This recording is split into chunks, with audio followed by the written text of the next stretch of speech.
Hey everyone, welcome back to Corporate Decoder, the place where we decode the corporate world. Today we're diving into Ally Financial's latest proxy statement.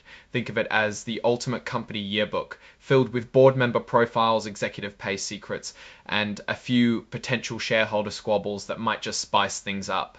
Let's see what the filing has for us. This document is called a definitive proxy statement, and it's been filed by the company itself.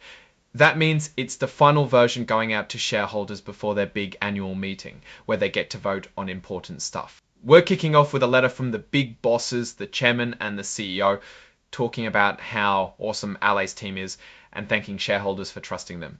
They use phrases like purpose-driven culture and best-in-class customer experiences, setting the tone for everything that's coming next.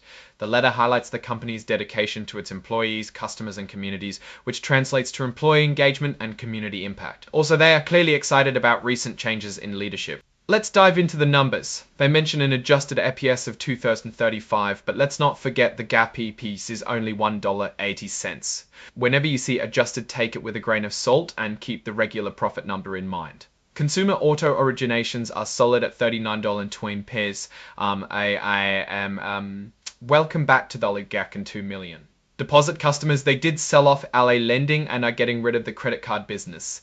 It's all about focus, or so they say. They're really emphasizing changes in leadership positions, a lot of hiring and transitions to drive value for employees, customers, and shareholders, and they're bringing new directors, some with technology and cybersecurity experience. Here are the names that they want in charge. There are 10 nominees with different ages and the date when they became directors. All of them are independent except the CEO, which makes sense. Here's a qualifications list that directors should have. You'll see experience with leadership, financial services, regulations, and risk management. All of this experience should enhance the effectiveness of the board.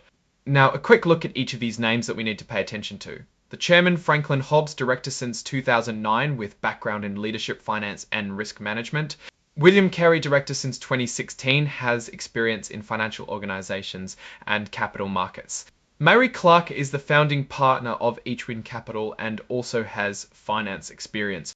Kim Fennebresk with leadership experience in financial services and industry finance and risk management expertise. Thomas Gibbons has extensive leadership experience in financial services, banking, finance, risk management, and financial regulation.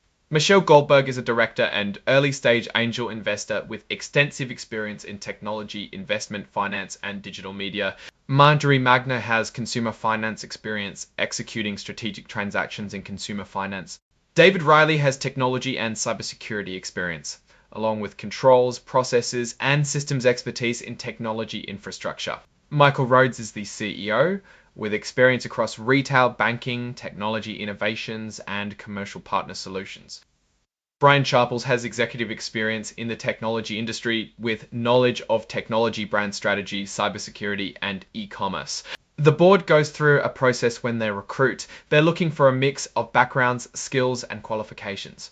This is a process where they try to find potential candidates and evaluate them. They are clearly trying to show that they are trying to align with evolving business strategies. There are a lot of rules regarding how many boards people can be on, especially people who are already executives at other companies.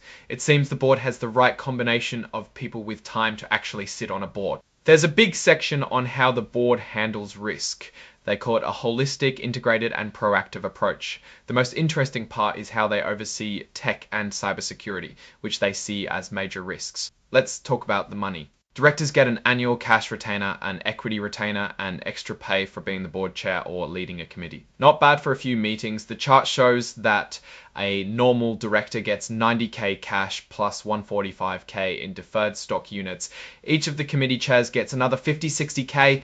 The company has a code for how they conduct business and how they relate to the world. This should encourage ethical and honest behavior. It seems that Berkshire Hathaway owns almost 10% of the common stock. There is also a big chunk by BlackRock. Here's the good stuff, performance numbers. There are many highlights as usual, but if you look at the actual numbers for the adjusted EPS versus GAAP, it is clear things are rough. The company's financial performance is a bit of a mixed bag. On the one hand, they highlight strong operational trends within their core franchises, like Dealer Financial Service, Deal Financial Services, and Ally Bank. On the other, they acknowledge that the financial performance was impacted by interest rate volatility and inflation. This is a theme throughout the report. putting a positive spin on numbers that on the surface look less than stellar. Okay, time for the compensation tables. CEO Michael Rhodes made about $10 million in incentive payouts with a target of about the same amount. Timmerman at 3.7 million, and then it goes down to the 1.8199 million range. The former CEO Brown actually got a bit less than the target, so pay is clearly linked to company performance. Here are the metrics that the CNGC is using to set the incentive plan with PSU's performance stock units. These performance-based metrics for core ROTCE and relative TSR total shareholder return have been the same for a couple of years, but the company makes it clear that these numbers can change.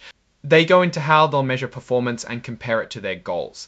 They adjust the final numbers for the past couple of years. This again makes you wonder if they were trying to make the company look better than it is. Finally, it ends with a quick recommendation to vote for the filing of this proxy statement. Now, let's step back and look at the bigger picture. Ali Financial seems to be going through a transition. While they highlight some operational successes, there are clear signs of pressure on their financial performance. Their focus on core businesses and selling off other parts suggests they're trying to streamline and become more efficient. If you're prone to more complete picture of Ali's financial health, I think what happens in the coming years will be very telling. And is the extensive use of adjusted metrics. While these may provide useful insights, it's crucial to keep an eye on the JAT numbers, as they paint a more complete picture of Ali's financial health. I think what happens in the coming years will be very telling.